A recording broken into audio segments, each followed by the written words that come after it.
We are also inspired by the fact that the Institute concept of Pan-Africanism includes all people of African descent. That is, those in the continent, the Americas, Caribbean islands, Europe, and Asia. This is because wherever they are found, people who look like you and me continue to be treated as an inferior race. When you see a black person, when you see an African person, everywhere else in the continent, in the diaspora, and all over the world, please be kind to African people, for because they are a hated nation. The violent, genocidal, and catastrophic transatlantic slave trade and colonialism are the historical twin towers that plugged the humanity of Africans into the dark night, which to this day seem to have no end in sight. We know that ideas are at the core of the African capacity to chart its own destiny within the community of the world. Intellectual sovereignty has to be forged through research and development that is steeped in African experiences, African problems, and African questions. The economics of the African Academy have been part of the modalities of the broad draining of our resources. Because of lack of dedicated funding, many thinkers in the continent are taken in the general brain drain driven by Euro-American institutions. As we have seen over the decades, there is no way Euro-American is going to fund an intellectual project that will see Africa truly become intellectually sovereign. A truly sovereign Africa is a threat to the imperialist establishment that continue to determine the agenda and control of our resources. It is also inspiring to see that our esteemed Prof. Lumumba and those who are joining him in this initiative have chosen our continent, and Kenya in particular, to establish an intellectual research and knowledge institution. Accordingly, our first duty is to call on sons and daughters of the continent, both based here and in the diaspora, to jealously fund this institute and ensure that it create and charts a unique Africa based on an original thought, because we have a duty to chart our own intellectual path.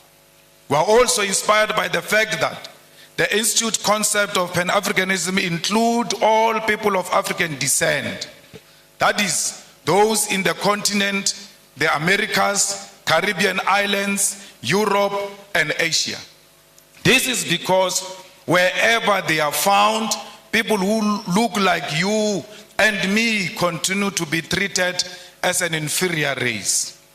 When you see a black person, when you see an African person, everywhere else in the continent, in the diaspora, and all over the world, please be kind to African people, for because they are a hated nation. Wherever they are being enslaved, they are being tortured, they are being harassed. No one shows them love. But you, as an African who claim to be a Pan-Africanist, you have a responsibility to show fellow Africans love and care. The violent, genocidal, and catastrophic transatlantic slave trade and colonialism are the historical twin towers that plugged the humanity of Africans into the dark night, which to this day seem to have no end in sight. The image of the African as a black and subhuman was forged through massive and violent enslavement of millions of African people sold in the Americas as properties of white colonial settlers. In the coastal and mainland villages of West Africa, through the gun, the dogs, and the spears, African communities were plundered, captured against their will, and chained like animals. At the ports of Ghana, those chained, naked, and malnourished bodies of men, women, and children were scaled, measured, and sold for gold, silver, or livestock. They were put in those gigantic ships that crossed thousands of kilometers of the massive body of violent and cold waters of the Atlantic Ocean. Millions will not survive the dangerous voyages on sea. They will die of disease, starvation, or pure mental illness. Many will be offloaded alive, thrown into the deep waters to ease navigation during the storms of the violent seas. It is on those cold Atlantic Ocean's waters, deep in the bottom of the ocean, that many carcasses of African people, their bones lay rotten in chains and swallowed by the sea.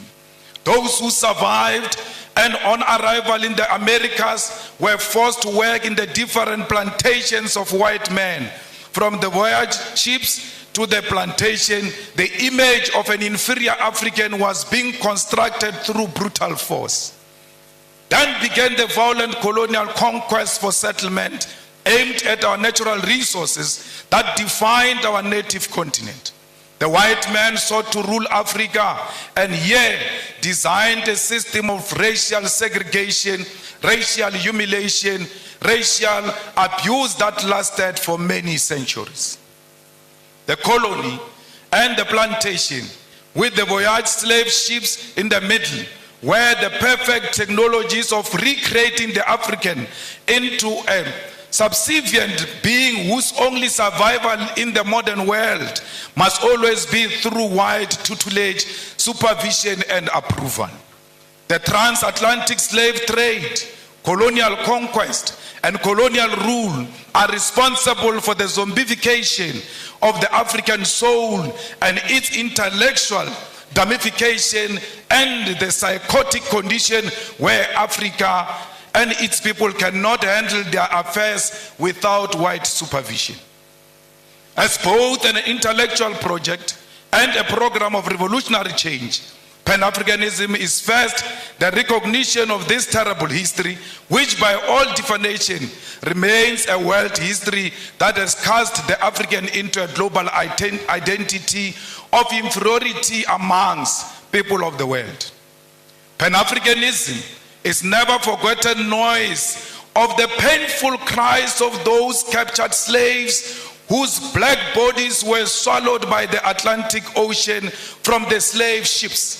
It is the agonizing cry from the brutal violence suffered by the black slaves in the sugar, cotton, and corn plantations from Georgia to Sao Paulo.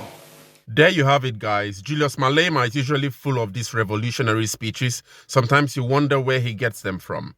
But whatever the case is, we really hope that his wisdom transcends, and really contributes to the development of Africa and in helping solving Africa's really myriad of challenges. But what do you guys think about his speech? Share your thoughts in the comments.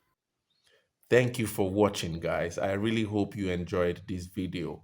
Please share and like and subscribe, because that's the way you support Kwazemi as a channel, an Afrocentric channel, where we try to understand deeper issues in African history and hopefully develop a collective intelligence on how we wish to build the Africa we want to see as people of Africa. See you in the next one.